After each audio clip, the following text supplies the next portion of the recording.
Sejam bem-vindos ao podcast Nutrição Retratada. O meu nome é António Pedro Mendes, sou nutricionista e tentarei esclarecer as questões sobre nutrição que mais dúvidas levantam, com o máximo de ciência, espírito crítico e bom senso.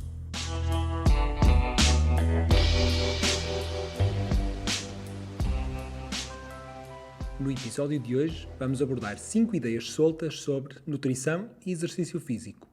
Em boa verdade, depois de fazer um brainstorming, cheguei a mais de uma dezena de ideias, mas escolhi 5 até porque tenho como ideia manter a duração habitual dos episódios deste podcast.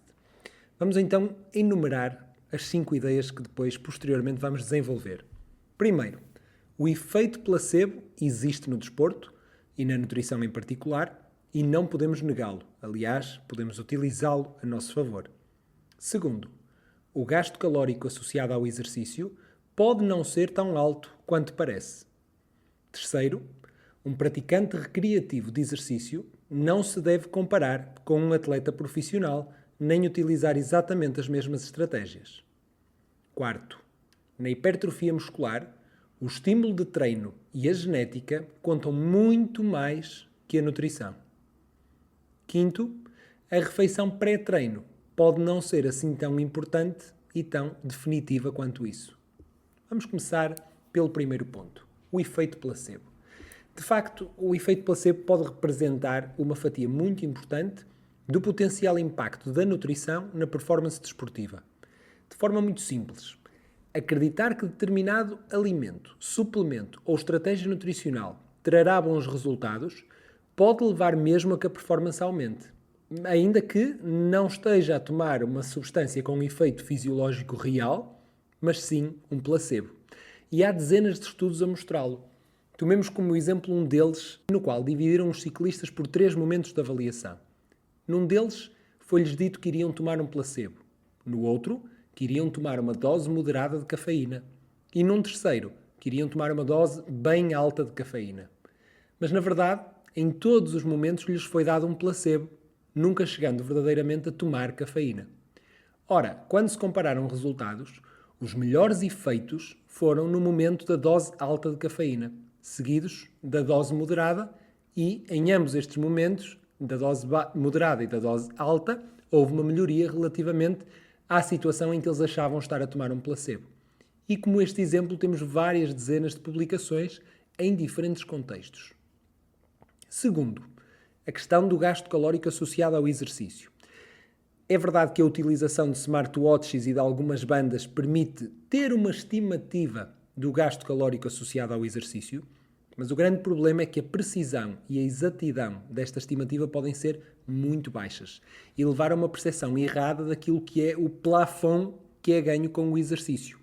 E digo plafond porque em muitos casos noto que há uma desinibição relativamente a ingerir alimentos de grande densidade calórica, porque há a percepção de que se treinou e que se trabalhou para isso. Ora bem, a ciência mostra que a variação entre o gasto calórico real e o gasto calórico estimado por estes aparelhos pode ser muito grande. Um estudo recente, por exemplo, mostrou que os utilizadores de Apple Watch podem estar a ter sobreestimativas em quase 50% daquilo que é o seu gasto com o exercício, nomeadamente quando ele é feito em intensidades moderadas. Significa isto que num treino que envolva um gasto de 500 calorias, no Apple Watch poderão aparecer mais de 700. Outro erro comum é confundirem-se calorias ativas com calorias totais.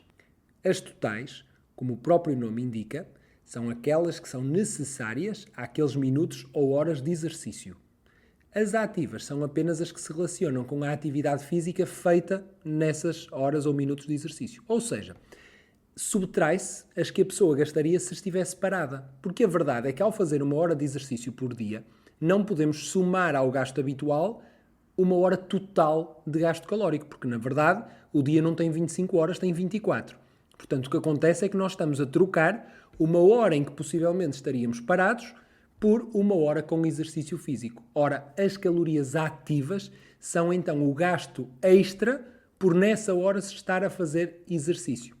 E que é, na verdade, inferior às calorias totais e, portanto, pode ser mais uma margem, mais um fator que leve a uma sobreestimativa, a uma sobreperceção do gasto calórico associado ao exercício. Terceiro, a questão dos atletas de elite não serem comparáveis a quem pratica exercício por recreação.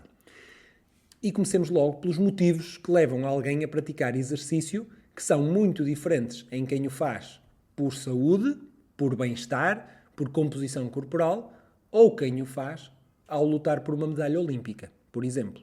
E até podemos pegar aqui num atleta de remo e comparar um atleta de remo que efetivamente participa nos Jogos Olímpicos e pegar noutro atleta de remo que nos fins de semana de sol vai fazer um treininho até ao Rio por uma questão de bem-estar, de saúde, de prazer.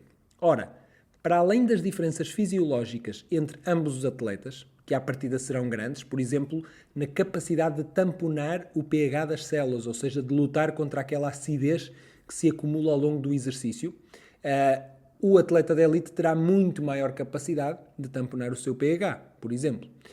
E a verdade é que a decisão de optar por certas estratégias nutricionais também terá um racional distinto, tendo em conta isto. Por exemplo, faz sentido apostar em bicarbonato de sódio e beta-alanina num atleta recreativo? Eu tenho sérias dúvidas, porque ainda que a sua capacidade de tamponar o pH não seja tão boa como a de um atleta de elite, a verdade é que não valerá a pena arriscar os efeitos secundários da toma destes suplementos em alguém que o faz apenas pelo prazer e pelo impacto da saúde. Porque um eventual aumento, lá está, de 1 ou de 2% na performance, não teria grande impacto. Já no atleta que luta por medalhas, não testar e eventualmente não usar bicarbonato ou beta-alanina pode ser um grande desleixo nas potenciais estratégias de otimização de performance. Quarto lugar, a ideia de que a nutrição é fundamental para a hipertrofia. Vamos lá ver. Aquilo que mais define a quantidade de massa muscular máxima que alguém consegue ter em determinado momento é a genética. Ponto final, não há qualquer dúvida. O grande problema é que contra a genética não há muito a fazer. Portanto, olhemos para o grande e decisivo fator seguinte, o estímulo de treino. Ora, aqui é preciso perceber que para grandes ganhos de massa muscular, para ganhos relevantes, não há hipótese de os obter sem um bom treino, com um bom e ajustado estímulo para que a hipertrofia ocorra. Na maior parte dos casos em que os pacientes que têm em consulta não têm resultados, depois de esmiuçar bem a rotina de exercício, percebo que esta não está otimizada. E neste ponto começo logo por aconselhar que procurem um bom profissional do exercício para lhes fazer um plano de treino. Porque aquela ideia de que, ao ler umas coisas, se consegue programar o próprio treino, ainda está muito presente, assim como na nutrição. Mas acreditem, por muitas revistas de fitness e páginas de Instagram que sigam, nunca terão um conhecimento de alguém muito bom na área do exercício. Por isso, reúnam-se de um planeamento de treino ajustado e eu estou certo que os resultados aparecerão. Porque, sejamos honestos, quando a ingestão de proteína já está ajustada, quando não há um déficit calórico marcado, quando se está a suplementar com creatina, não há muito mais que se possa fazer.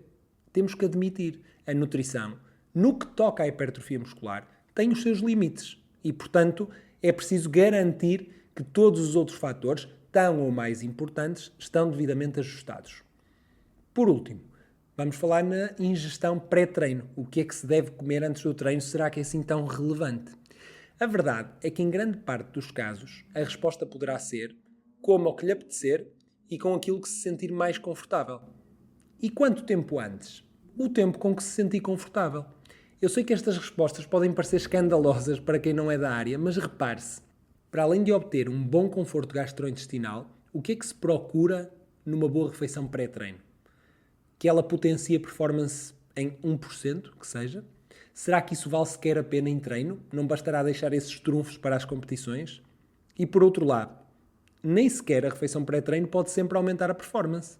Não tem essa capacidade. Por exemplo, em exercícios mais curtos, por muito intensos que sejam, comer mais ou menos hidratos de carbono na refeição anterior não terá relevância. Outro caso pertinente é o da cafeína. Afinal de contas, a cafeína parece potenciar a performance numa ampla variedade de esportes. Mas o grande problema é o impacto negativo da cafeína no sono, mesmo em quem acha que dorme muito bem depois de tomar café. E como muitas pessoas treinam no final do dia, é claramente preferível abdicar de um maior estado de alerta e disponibilidade para o treino, mas conseguir otimizar o sono, do que fazer o oposto. Já numa situação de competição, a situação inverte-se. É preferível dormir menos bem naquela noite, mas usar todas as ferramentas possíveis no momento de competição. Por fim, não há alimentos ótimos nem alimentos proibidos para o momento pré-treino. Por exemplo, ainda que haja uma percentagem grande de pessoas que não toleram laticínios na hora anterior ao exercício, há também aquelas que se sentem super bem ao ingeri-los. E sentindo bem, por que motivo é que não haveriam de os comer? Em sentido oposto, há muita gente que come banana antes do treino, mas há algumas pessoas que se sentem infartadas se o fizerem. E outras até que nem sequer gostam de banana. Portanto, não havendo qualquer magia específica associada à banana, também não haverá motivos para insistir. E assim, de uma forma breve, expus 5 ideias que costumam gerar muitas dúvidas e ficaram algumas em espera, eventualmente para um dos próximos episódios. Até à próxima semana.